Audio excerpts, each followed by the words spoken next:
E atenção, a Polícia Federal cumpre mandado de prisão contra o ex-ministro Henrique Eduardo Alves. Lucas Pisa, quando o fato acontece, você fica sabendo, aqui é prioridade a informação em primeira mão. Lucas Pisa, ao vivo da Central Integrada de Jornalismo. Lucas, bom dia. Olá, Eduardo, bom dia para você, todos que estão nos acompanhando. Luiz Henrique Eduardo Alves é uma pessoa próxima do presidente Michel Temer, ele que já foi ministro do Turismo, mas deixou o cargo após envolvimento na Lava Jato.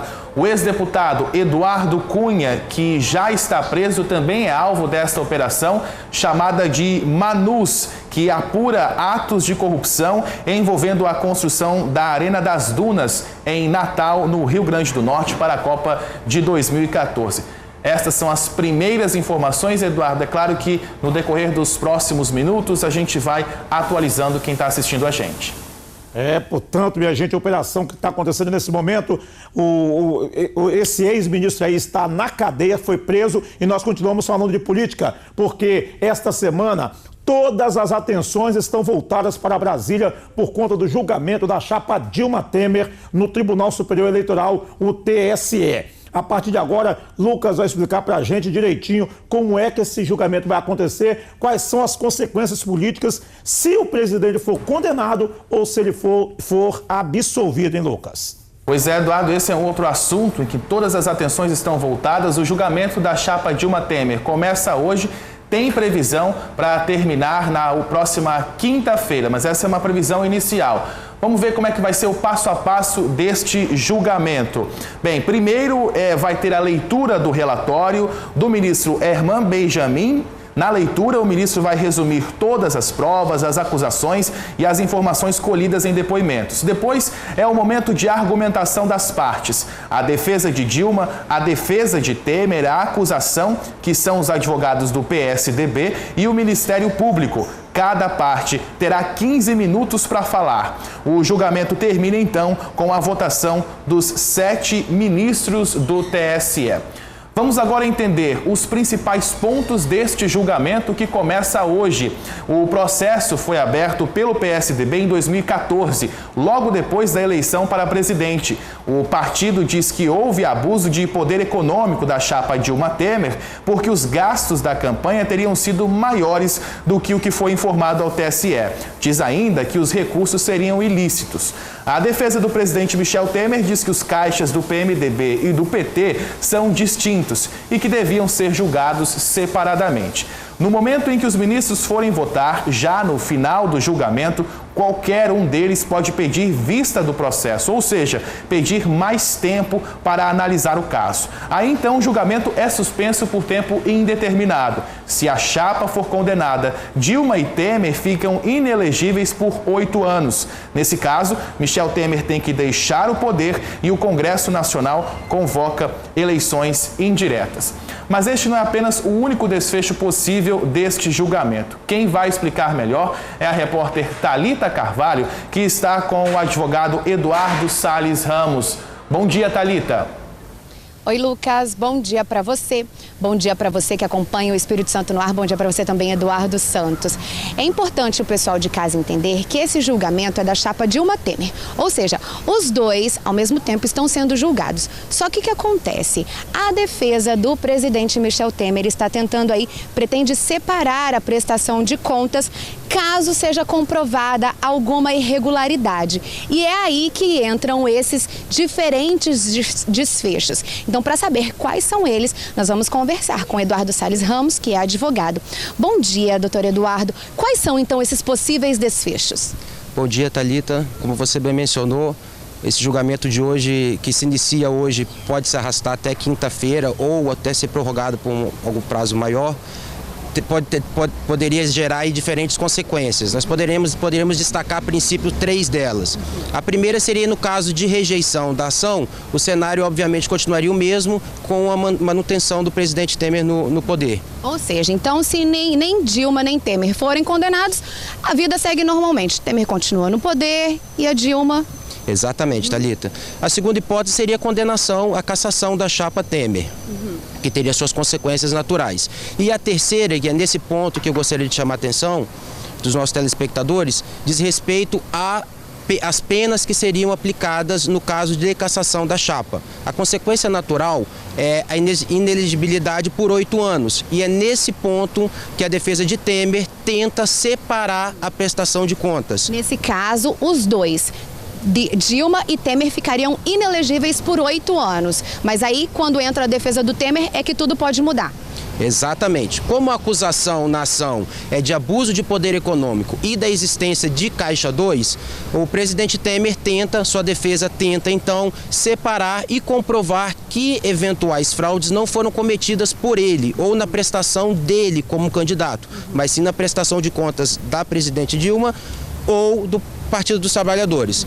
Com essa separação, caso a defesa consiga essa separação da prestação de contas e seja comprovado que o presidente Temer não cometeu nenhuma irregularidade, ele afastaria única e exclusivamente a questão da inelegibilidade por 8 anos. Isso só do presidente. Exatamente, somente do presidente. Ele seria afastado do cargo, no entanto, não teria os seus direitos políticos suspensos. E aí, se isso acontecer e ele for afastado do cargo, o que acontece posteriormente? Bom, um detalhe importante, Thalita, que deve ser chamado a atenção, é que a eventual decisão de cassação da chapa não produz efeitos imediatos. Cabem ainda recursos ao próprio Tribunal Superior Eleitoral e, posteriormente, ao Supremo Tribunal Federal. Em havendo a interposição de recursos, o cumprimento dessa decisão permanece suspenso. Ou seja, o presidente Temer continua no exercício da presidência. E tem prazo para todos esses recursos? Não tem prazo, Thalita. O que se sabe, por enquanto, é que o presidente do Tribunal Superior Eleitoral pretende encerrar esse julgamento até a próxima quinta-feira. Já marcou uma sessão hoje, outra amanhã e 2 sessões extraordinárias na quinta. A princípio, encerra-se essa primeira etapa no TSE na quinta-feira. Mas o Lucas estava explicando que se algum ministro pedir as vistas do processo, que é aquela parte que ele tenha, não, vou ler mais um pouco, que ainda não dá para eu decidir, isso pode se estender. Exatamente, Thalita. Tudo vai depender do que acontecer durante as sessões. Possivelmente serão arguídas várias questões de ordem pelas defesas, além dessa possibilidade de algum dos ministros pedir vistas dos autos para melhor analisar. Então isso realmente pode adiar o julgamento e, por hora, nós não temos data de quando esse julgamento seria retomado. Se o presidente Michel Temer for condenado, ele sai imediatamente do poder? Não. Como eu disse anteriormente, a decisão só produz efeitos depois de esgotados todos os recursos. Como eu disse, cabe recurso ainda ao próprio Tribunal Superior Eleitoral e, posteriormente, ao Supremo Tribunal Federal, a quem cabe a palavra final sobre o caso. Então, para ficar claro para quem está em casa, vamos colocar aí que todo esse julgamento termine na quinta-feira e que foi definido que o presidente Michel Temer foi acusado. Ele não sai imediatamente do poder já na própria quinta-feira, não é isso. Cabe recurso e tudo será analisado mais uma vez. Exatamente, sem previsão para que isso ocorra. Então, a princípio, o cenário é esse. Depois que de esgotada todas as instâncias, todos os recursos, aí sim dá-se cumprimento à pena, que seria o afastamento do presidente do cargo. E aí, qual é o próximo passo? Nos termos da Constituição Federal, como nós estamos nos últimos 2 anos de mandato, o atual mandato termina no final do próximo ano, a Constituição prevê eleições indiretas. E muito se fala nessas eleições indiretas. O que seriam as eleições indiretas? Pois bem, Thalita, eleições indiretas são as eleições convocadas e realizadas pelo Congresso Nacional. Nesse caso, não há participação popular, não há o voto popular, isso que nós conhecemos tradicionalmente consagrado na Constituição Federal. Nesse caso, o presidente da Câmara dos Deputados, o deputado Rodrigo Maia, do estado do Rio de Janeiro, ele assume a presidência da República e no prazo de 30 dias ele convoca essas eleições indiretas, em que participarão dessas eleições todos os membros do Congresso Nacional, ou seja, os deputados federais e os senadores. Certo, e olha só, gente, o Palácio do Planalto aposta na vitória do presidente Michel Temer num placar mínimo, viu, de 4 votos a 3. Acompanhe agora na reportagem de Cristina Lemos, de Brasília.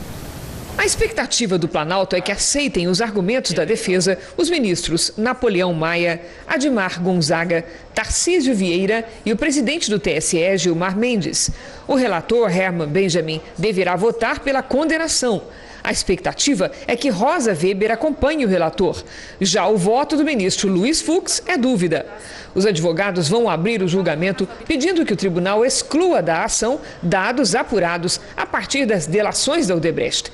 Vão também sustentar que a ação perdeu o sentido após o impeachment de Dilma e que Temer manteve a contabilidade de campanha separada. O presidente espera uma decisão rápida do TSE, já na próxima quinta-feira, e se prepara para a batalha seguinte: defender-se junto ao STF de eventual denúncia relacionada à delação da JBS. E nós temos também o posicionamento da ex-presidente Dilma Rousseff. Lucas Pisa. Thalita, o principal argumento da defesa da ex-presidente Dilma é que, ao contrário do que diz a defesa de Temer, não é possível que as contas de campanha sejam julgadas separadamente. Já que a chapa é única, o caixa também é um só. A defesa de Dilma também pede que o tribunal desconsidere os depoimentos de Marcelo Odebrecht e do casal de publicitários João Santana e Mônica Moura. Eu volto com Eduardo Santos. Beleza, obrigado Lucas Pisa, obrigado Thalita, obrigado ao advogado Eduardo pela participação aqui no Espírito Santo no Ar. Portanto, nós demos aqui um giro do que vai acontecer nesse julgamento da chapa Dilma Temer para deixar você por dentro de tudo. Como eu já disse aqui várias vezes no Espírito Santo no Ar, nós temos que acompanhar todos os dias tudo o que acontece em Brasília, porque tudo isso mexe com o nosso dia a dia.